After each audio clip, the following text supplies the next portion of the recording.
Անհոր և որդով և ողույն սրբով ամեն։ Հոգ մի արեք ձեր հոգու համար, թե ինչ եք ուտելու, ոչ էլ մարմնի համար, թե ինչ եք հարբելու, որովհետև հոգին հավավել է քան կերակուրը և մարմինը քան հագուստը, այլ դուք հետամուտ եղեք Աստծու արքայությանը և այդ ամենը ավելիով կտրվի ձեզ։ Սիրելի քույրեր և եղբայրներ ու Քրիստոս, այսօրվա ավետարանական ընթերցվածքը մեզ մատուցվում է Ղուկասի ավետարանի 12-րդ գծից։ Մի հատված, որը մենք չենք գտնում մնացյալ ավետարաններում, և այն ուրույն իր առաքելության մեզ փոխանցում է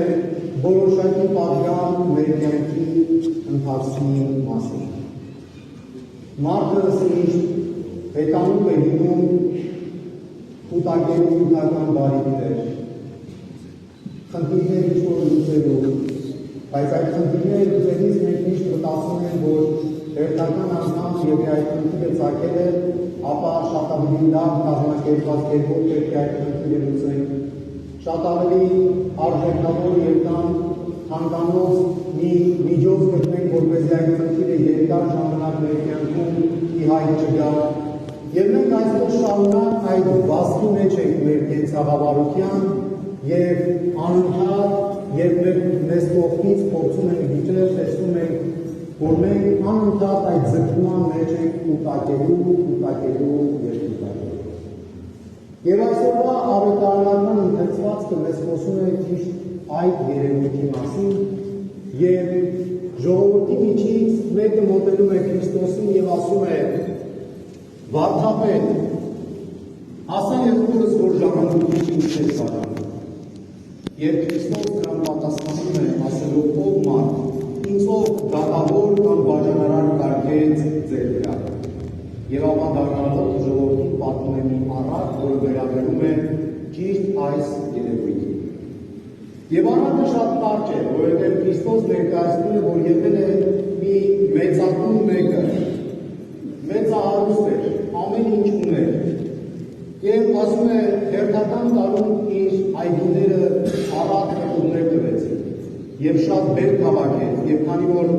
ինքը պատրաստված չէր նման պարգևի Աստծո կողմից, իր շտեմարանները բավարար չէին, որպեսզի այդ ողջ բերքը կարողանար ճիշտ կերպով պահեստավորել իր այդ շտեմարանները։ Եվ ինչ է անում, սկսում է ինչպես յուրաքանչյուր անձ, յուրաքանչյուր մեծահարուստ, որ այսօրվա լեզվա մտածողության կամ բառապաշարով սկսում է իր բիզնեսը ընդլայնել, այնպես և նա մտածում է իր այդ հնարավորությունների ընդլայնման մասին։ Եվ իր մեջ մտորում է, թե ինչպես կարող է, ինչ քայլեր կարող է ձեռնարկել, և ասում է, պատասխանը գտա, ասում է, այս շտեմարանները ավելի մեծերը կկառուցեն սրանք քանդելով, և այդ ամենը կտեղավորեն, և այլևս կարիք չի ունենա իմ ողջ կյանքի ընթացքում ոչ աշխատելու, ոչ թքնելու, ոչ ջանալու, այլ ուտեմ, խմեմ և կվայելեմ այն ինչ որ վաստակել եմ։ Եվ այդ ժամանակ Աստված նայելով նրան ասում է. «Անիտ, հենց այս գիշեր հոգին քեզնից պահանջելու է, իսկ ինչ որ պատրաստել ես, ում է գրելու»։ Եվ Քրիստոս եզրակացնում է ասելով. «Նույնպես է նաև նա, ով իր անձի համար գանձ կհավաքի և Աստծով չի հարստանա»։ Սիրելիներ, երբ մենք քննում ենք այս մեծահարուստի ընթացքը, ինչ է անում նա։ Նա ոչ մտածում է Աստծո մասին, որպեսզի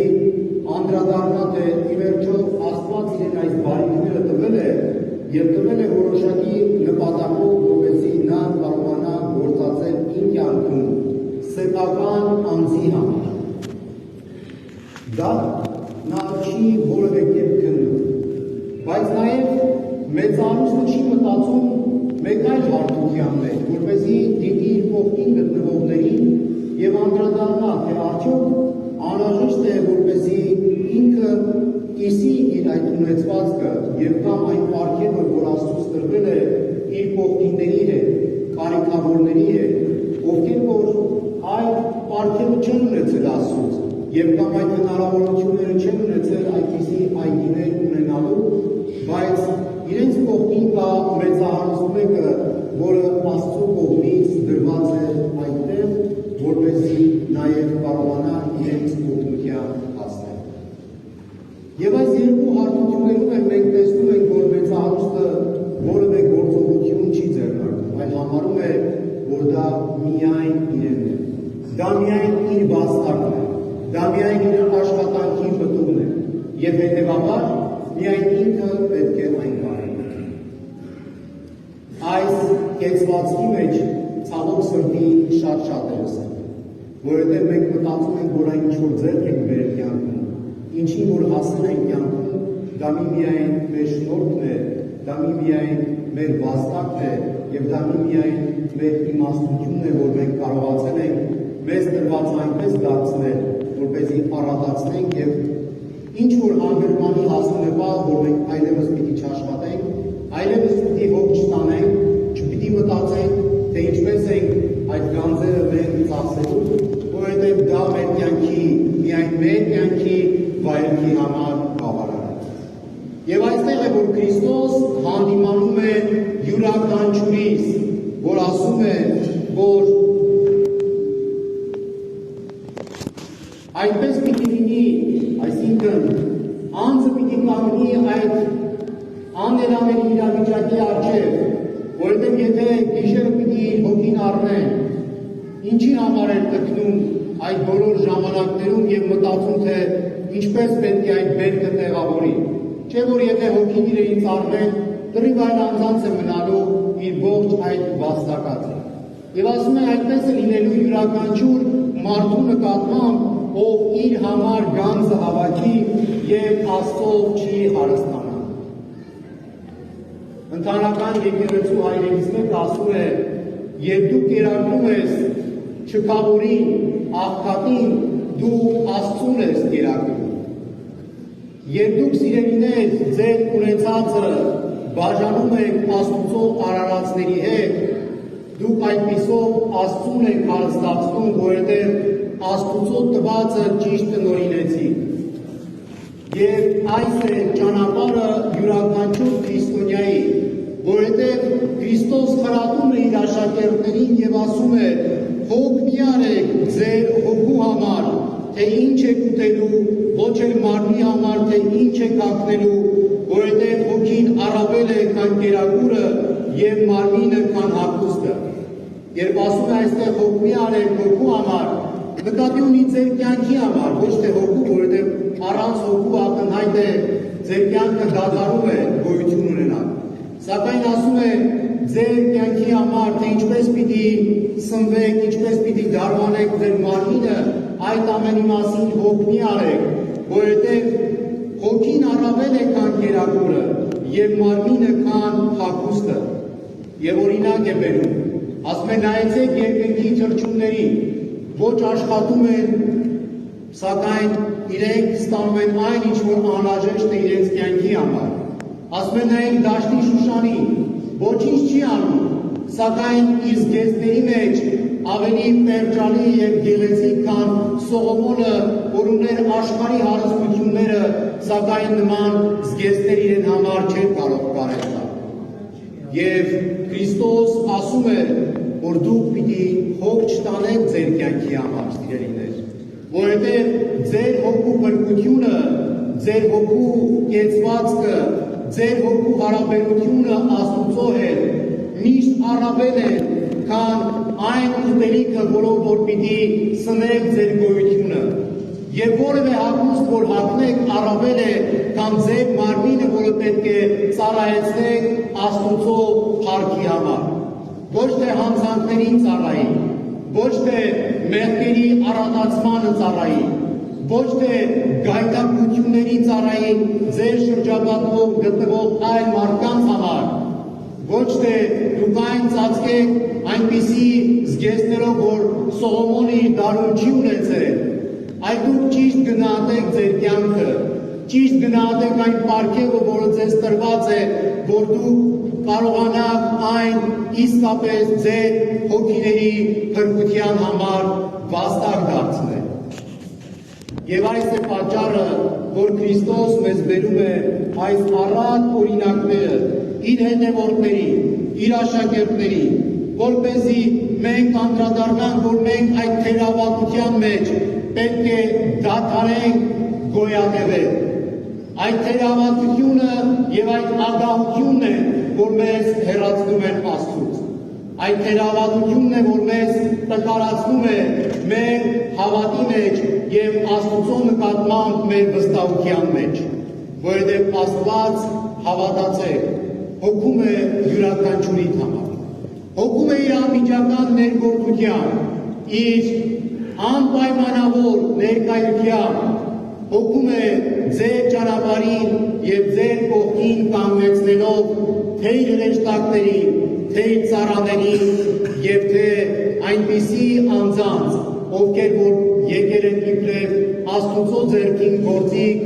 ձեզ ծառայելու եւ ձեզ հանելու ձեզ պաշարած հարձակումներից եւ պատերազմներից։ Եվ այս է հիմնական պատճառը, որ Քրիստոս ասում է. զգույշ եղեք ամեն տեսակ ագահությունից, որովհետև մարդու կյանքը իր կուտակած հարստության մեջ չէ։ Երբ մենք հաճախ թերթատում ենք սոցիալական ցանցերը, մեզ տարբեր պատմություններ են բերում, եւ եթե դուք ճիշտ կարողանում եք դնել այն գործիքները, կիրառել այն գործիքները, որ ձեզ յուրօրինակ պատմություններ բերի ձեզ անհրաժեշտ ոլորտների վերաբերյալ, ապա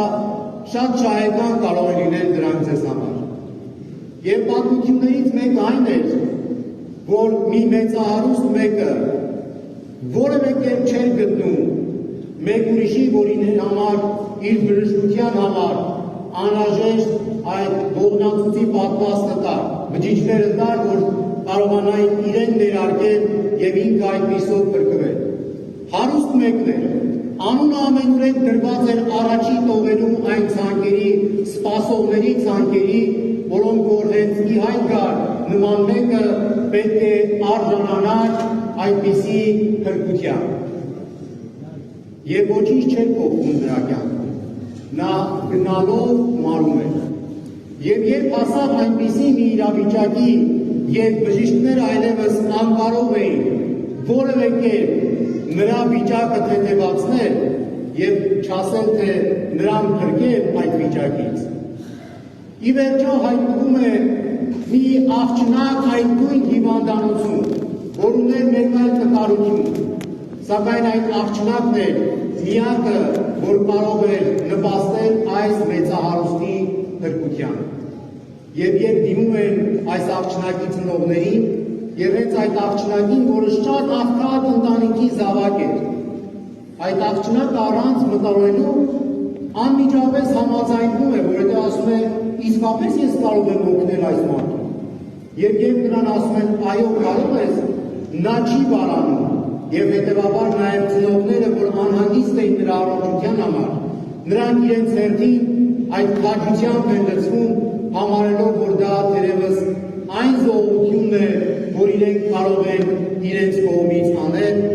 եւ այդպիսով այս մեծահարուստը իր գանձերի, իր կուտակած հարստության մեջ փրկվում է Աստուծո իրեն ներկայացրած աղքատության շնորհիվ։ Որովհետև պիտի կարծեին, թե այդ հարստության մեջ է, որ այդ մեծահարուստը առաքինի է դարձել, սակայն այն աղջնակը իր աղքատության մեջ շատ ավելի առաքինի գտնվեց, որովհետև կարողացավ Աստուծո ձեռքին դառնալ ճշմարիտ այդ գործիքը, որը փրկության պատճառ դարձավ Աստուծո մեկ այլ արարածի համար։ Սիրելիներ, մենք չպիտի այդպիսի անմիտ մեծահարուստի նման լինենք մեր կյանքում, այլ մենք պետք է քաջաբար, անվարան կերպով, անգերգուն կերպով քայլենք զոհությունների ճանապարհով։ Մի մտածեք, թե ձեր ունեցածը եթե ուրիշին տակ, Աստված ձեզ դա չի դարձնել։ Աստված ձեզ կդարձնի բոլորովին այլ երկարանքի, բոլորովին այլ բովանդակության և բոլորովին այլ պարգևների տեսքով։ Եվ այդ ժամանակ անդրադառնա, որ այն ինչ որ դուք ունեիք, իրենից իրականում այդպիսի արժեք չէր ներկայացնում։ Սակայն երբ դուք վճիռը կայացրեցիք, որպեսզի ձեր ունեցածից բաժանվեք և այն ընծայեք դրա կարիքն առավել ունեցողին, ձեր այդ վճիռն է, սիրելիներ, որ դառնում է ձեզ համար իրական գանձ, իրական հարստություն և հնարավորություն մերձենալու Աստծուն։ Այդ է, սիրելիներ, հիմնական բովանդակությունն ու պատգամը այսօրվա այս ընթերցվածքի, որպեսզի մենք իմանանք, թե ճշմարտապես ինչ պետք է փնտրենք մեր կյանքում, ինչով պիտի տոգորվենք, ինչով պիտի տարվենք, ինչին պետք է ծառայենք և ում ոտքերի առջև պետք է մենք դնենք իր իսկ պարգևած շնորհները, պարգևները և բարիքները։ Եվ հավատացած պիտի լինենք, որ եթե մենք հետամուտ լինենք Աստծո արքայությանը, այսինքն ճշմարտությանը մեր կյանքում, մեր հոգու փրկությանը, ապա Աստված ավելիով մեզ պիտի անհրաժեշտը տա մեզ ամեն։ Իրոջ շնորհը, սերը և խաղաղությունը թող ամենքիս հետ լինեն այժմ և հավիտյանս հավիտենի